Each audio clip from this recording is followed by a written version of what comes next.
Disclaimer.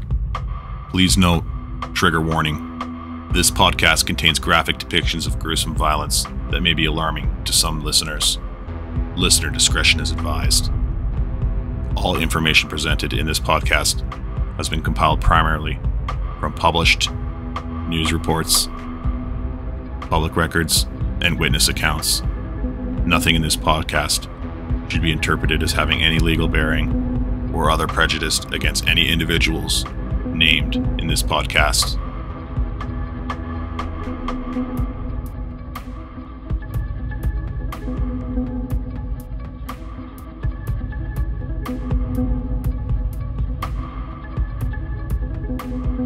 This is the first chapter in a two-part series on the Prairie FILES, a true crime podcast.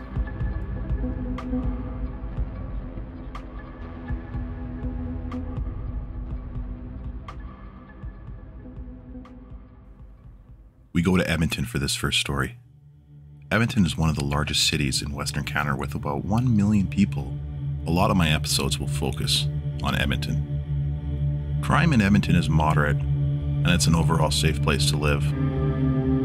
Summer days are long and beautiful, with the sun not setting till 11 p.m. on most nights, so there's a lot to do.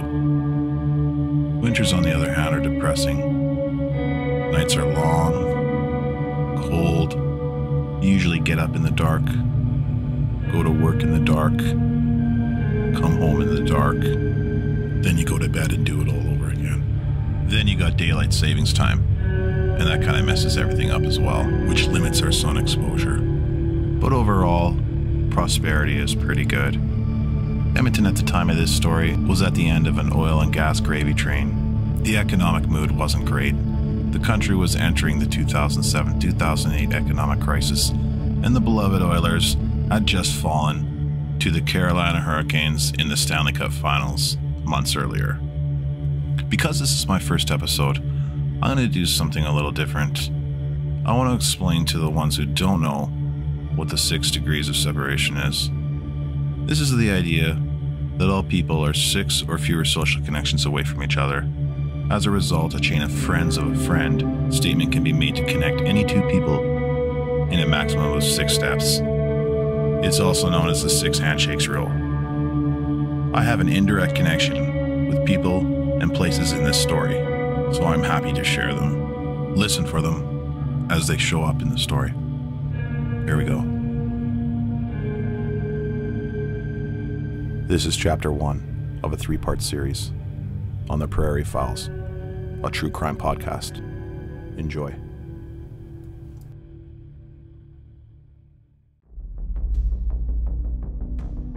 It was February 20th, 2007, in Edmonton, Alberta, Canada. It was a dark, cold evening.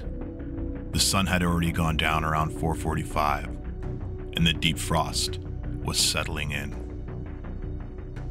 As the night wore on, blood-curdling screams rang out from a 14th floor apartment complex.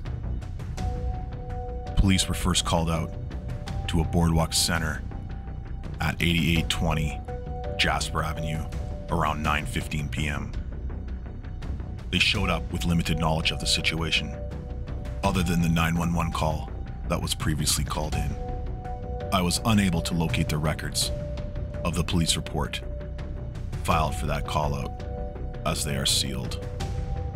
They only knew that Sarah Spence, a tenant in the building, had called 911 with claims she could hear a man who sounded like he was being tortured or much worse.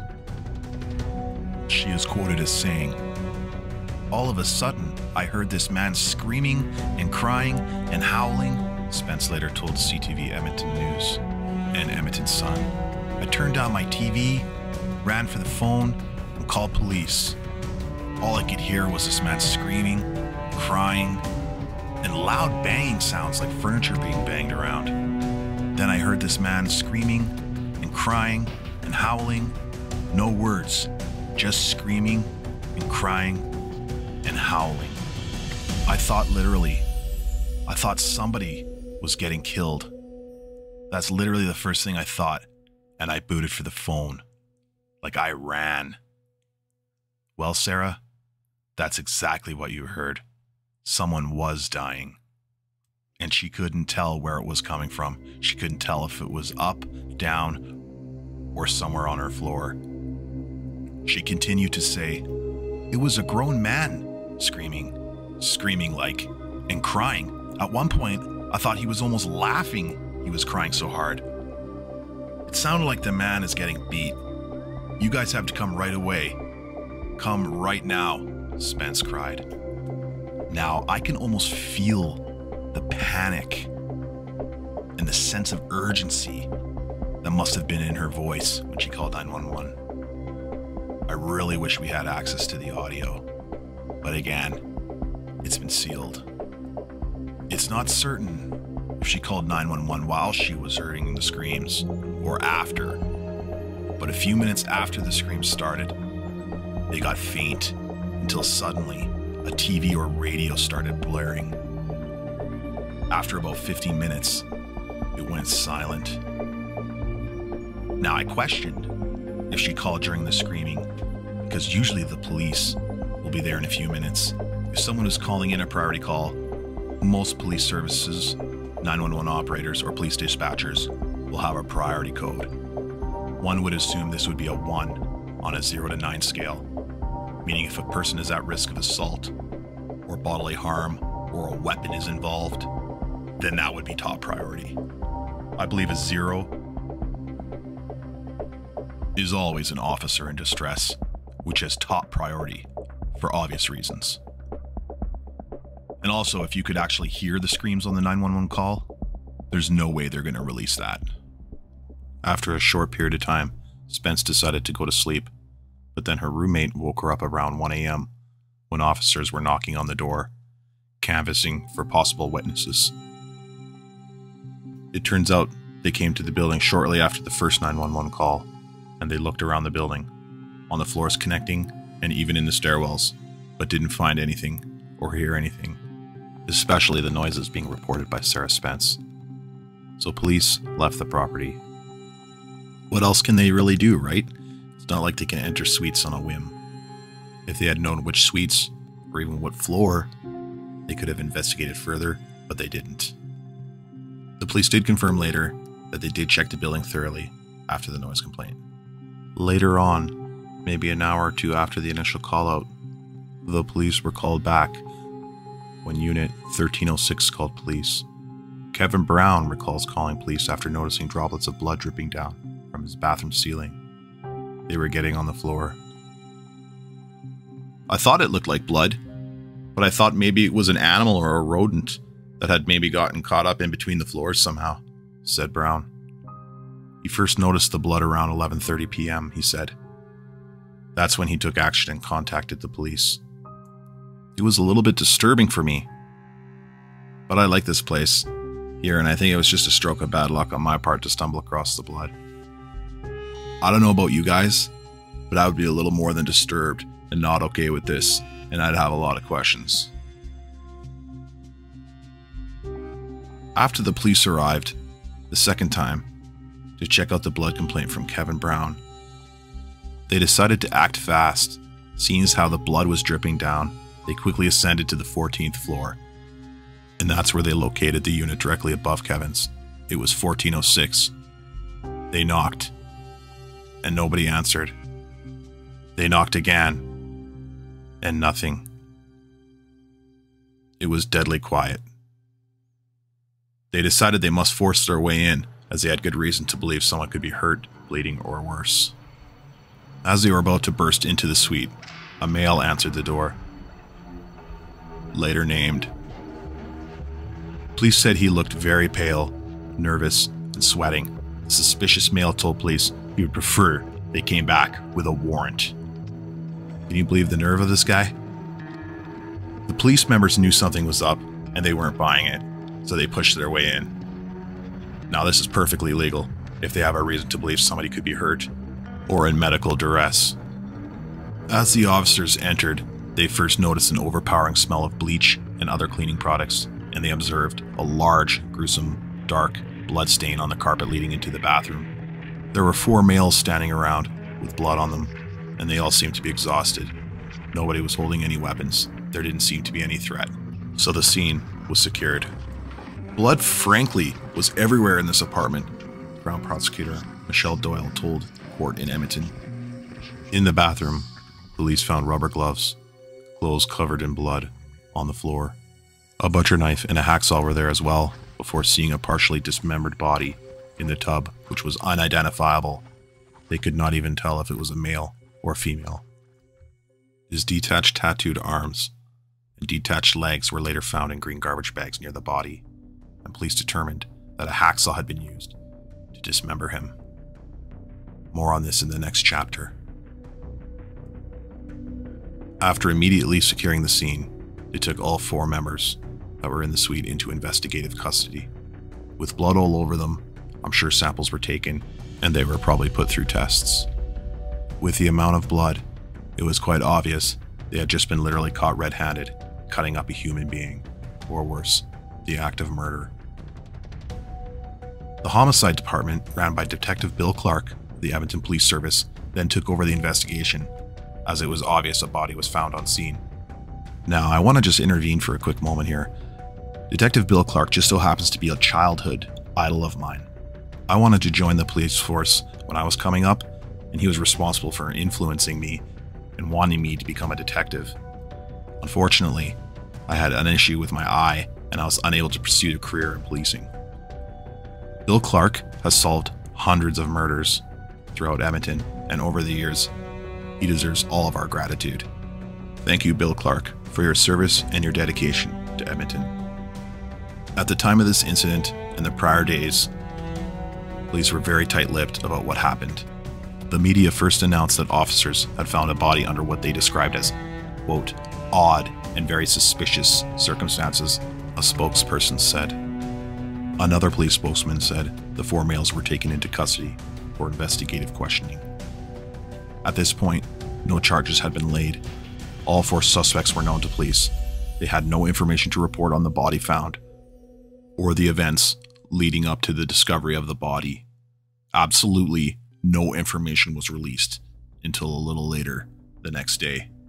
A lot of speculation was brewing amongst the media, tenants, and the general public the next day, as tenants were told someone had died in the suite, but they offered no additional comments. Fueling the fire of speculation was a large intense forensic force that ascended on the building. Some said it was a mass killing, some said it was a drug deal gone wrong, but nobody really knows what went down in Suite 1406. People seen bags being carried out by forensic officers, which were later identified as tools used to cut up a body. On February 21st, the Edmonton police got a search warrant. The details of this warrant are not known. Most of the files and records in this case are sealed. I tried getting them myself. However, information I obtained from the last link on the left shows the document filed later with the Edmonton court stated there are reasonable grounds for believing that a human body, human arm, hacksaw, rubber gloves, gun, safe, quantity of Canadian currency, black garbage bags, 2 knives, and blood-stained clothes might be found in Suite 1406 at 8820 Jasper Avenue, Edmonton, Alberta, Canada. Sorry guys, I gotta take another moment to just give a shout out to the last link on the left for providing a lot of information in this case. We really appreciate your resource. Thanks. The next day, CTV reported that the victim was male and his body may have been in the process of being cut up when police arrived. The person being dismembered did not live at the suite, and his body was removed 24 hours after it was discovered. Well, yeah, that's for sure. They weren't able to finish the job of cutting him up, but they were well on their way. It's a good thing Sarah Spence was able to alert authorities. Media stations said the report of the dismemberment came from a source close to the investigation. Whatever that means. I get this feeling there's this secret club where people have secret knowledge or info or something. I mean, I kind of want to be in it, if it existed. Now, something weird came up with this suite. It emerged at the time that the same suite occupied by these killers was also occupied previously by 3 Edmonton Eskimos football players, Duran Durek, Jonte Boole, and Kiyu Craver, but they were completely unconnected to the investigation and were long gone by the time this happened. So, just so you guys know, no Edmonton Eskimos players were ever involved or associated with any of the individuals in this podcast. The Edmonton Eskimos recently changed their name to the Edmonton Elk out of sensitivity to our northern Aboriginal and Indigenous peoples inhabiting northern Canada and coast to coast. On February 22nd or 23rd, 2 days after they found the dismembered body, the Edmonton police announced their 6th murder of the year was that of 23-year-old David Tommy Wong of Edmonton, who was known to police. A part of me kind of hates it when the authorities say stuff like that. He was known to police or had run-ins with the law. This really has no bearing. It's just like they want us to think, oh, no big deal, he was a criminal. Probably their way of pacifying us. But at the end of the day, Mr. Wong was a person, and he had a family. When word became official, Edmontonians were shocked at the brutality and the gruesomeness of the crime. Many speculated a drug debt, gang involvement, or even a hit. But nobody really knew. Only the killers knew. I'm sure they were into some bad stuff, but we don't really know. Frankly, I don't really want to know. We know enough. Shortly after the investigation started, the autopsy was performed at the Alberta Medical Examiner's office. It revealed the partial dismemberment did not contribute to his death, but the real cause of death was not released. If I was to speculate, he was probably beaten or stabbed or much worse, but we will never know. And I hold sympathy with the loved ones and all those affected. After it was all said and done, Kyle Lloyd Grampentine, 23, Michael Alexander Gray, 23, Nicholas Richard Harris, 25, and Jason George Costoros, 23, were each charged with 1 count of accessory to murder and 1 count of offering an indignity to a body. Charges in relation to murder or manslaughter were not laid, and police said more charges could be pending. They were not ruling out further suspects at that time. The 4 men accused were handcuffed and made court appearances on February 23rd, just days after the killing. Wearing blue remand coveralls, they appeared calm and composed. Michael Gray's hand was wrapped in a thick layer of bandages, leading me to believe he was probably hurt during the violent attack or possibly on the tools alleged to dismember the body. They were again due in court on March 16, 2017. The investigation continued, but more evidence was needed before they could charge anyone with murder. I would imagine this is a tough pill to swallow if you were Mr. Wong's family. The authorities were in a tricky spot, having in custody who they believed were the obvious killers, but the courts would argue otherwise. How they argued this, I have no idea. I wish I knew, but we'll never really know. Our system is structured to protect people from wrongful convictions, but must be able to follow a process to investigate the crimes. All this at the same time. It's not an easy process. It doesn't always work out for everybody. Some are falsely imprisoned. Some are completely just let off. But I think in Canada, we have a pretty fair system at the end of the day. However, there's always a flip side to that. We have a very lenient system compared to many other countries. Canada believes in more of a rehabilitation approach, rather than a throw away the key kind of approach. But in many times, it seems way too lenient, especially for victims and their families. It really feels like justice was not served in many cases.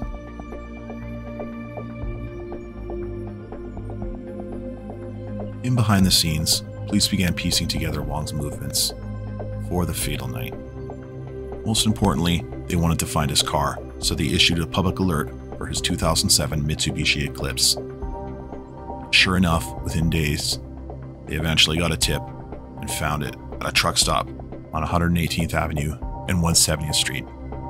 Now, if you're familiar with Edmonton, you'll know about this spot. It's pretty infamous for many reasons.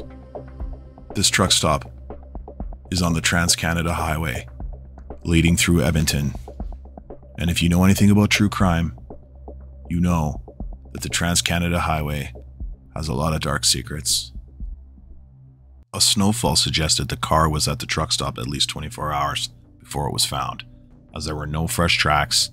Melting on the hood might have given the police an indication of when the car was last driven. The search of the car yielded no evidence, and the reason it was there is unknown. The next step was to check out his house. When they were there, they seized a significant amount of cash. It cannot be said whether it was his cash or some sort of crime proceeds. After not turning up much more information from the car or the search of the house, the detectives had a great idea. It was to go back to the house a day or two later and scope it out. So they did just that.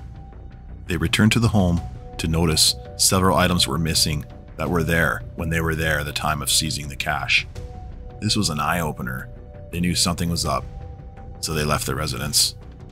A police surveillance team manned by Edmonton homicide detectives, the Metro Edmonton Gang Unit, and the St. Albert RCMP were set up down the street from Wong's house later that day. Now this is some firepower.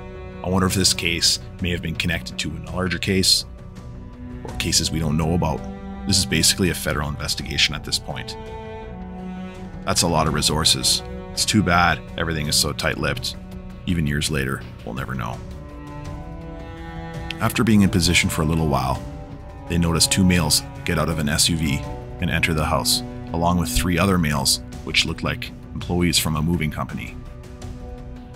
A short time later, they came out with furniture and electronics and several other items, loaded them into the two vehicles, and they were on their way.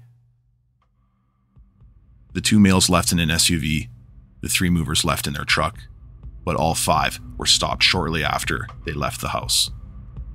After being pulled over by the police, Ryan David Chapman, 22, and a 20-year-old man were arrested and charged with break and enter and theft over $5,000. Police later said they were known associates of Wong's. The movers were not charged. The movers were most likely just hired to move things to a Nisku depot. Nisku is a small city just south of Edmonton. As far as we know, Ryan Chapman and the 20-year-old were ruled out in having anything to do with Wong's murder. Like, I mean, they may have thought the place was going to get raided, or they may have already known he was dead, and they wanted his stuff. Either way, it's a terrible thing, robbing the dead. But when you're in that lifestyle, your morals and your respect don't really go a long way. Edmonton can be a very dangerous place if you're involved in the street life. In 2012, Pamela Roth wrote an article called "Gruesome Killings, Baffling Criminologists," where she writes, "It takes a certain type of individual to take the life of another human being, but those who can dismember a dead body are on a whole other level," criminologists say. "The average person can't take a human body and start cutting it up," said Daryl Davies, former police officer and professional of criminology at Charleton University in Ottawa. This has to be a person who had experience with doing this kind of stuff in the past with either animals or insects. In a similar case, December 8th, 2012, just down the road from the Wong murder, the body of Misty Ward was found inside a second-floor suite at 83rd Street and Jasper Avenue that was being rented by 27-year-old Joshua James Houle. An autopsy revealed Ward died of a stab wound, but court documents show Houle not only was charged with second-degree murder, but was also charged with offering an indignity to a body by placing Ward's body into a bathtub of water and cutting and dismembering her. Jesus.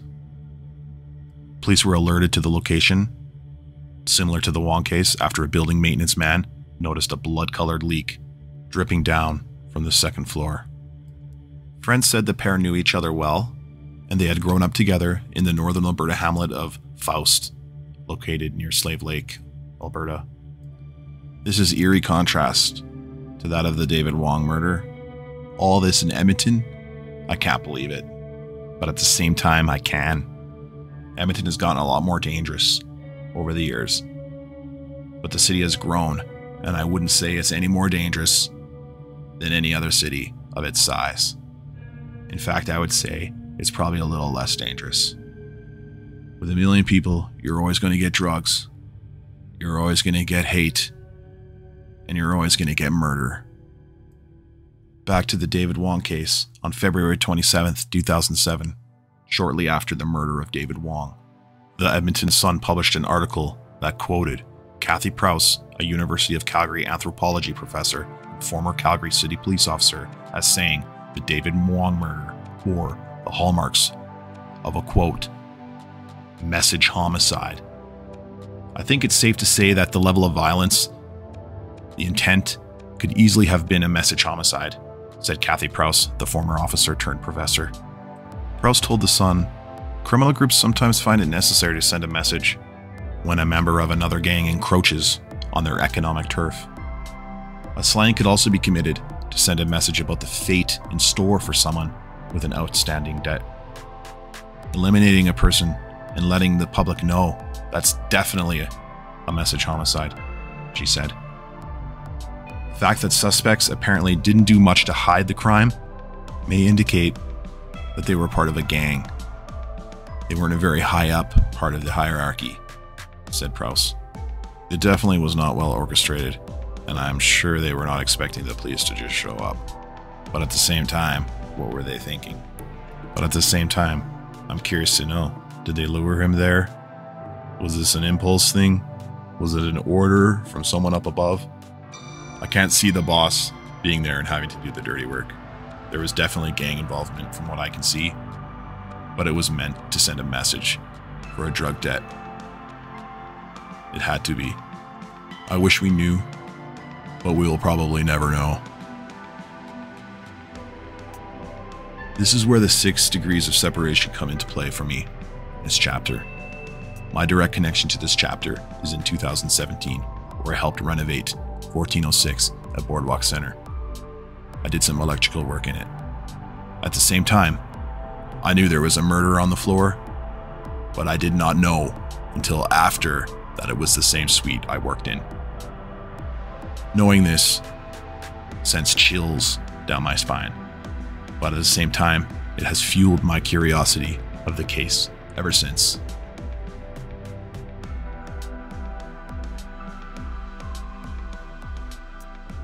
This concludes Chapter 1. Thanks so much for listening. Look out for Chapter 2, called Formal Charges, Convictions, and Sentencing. We'll talk to you later. Good night.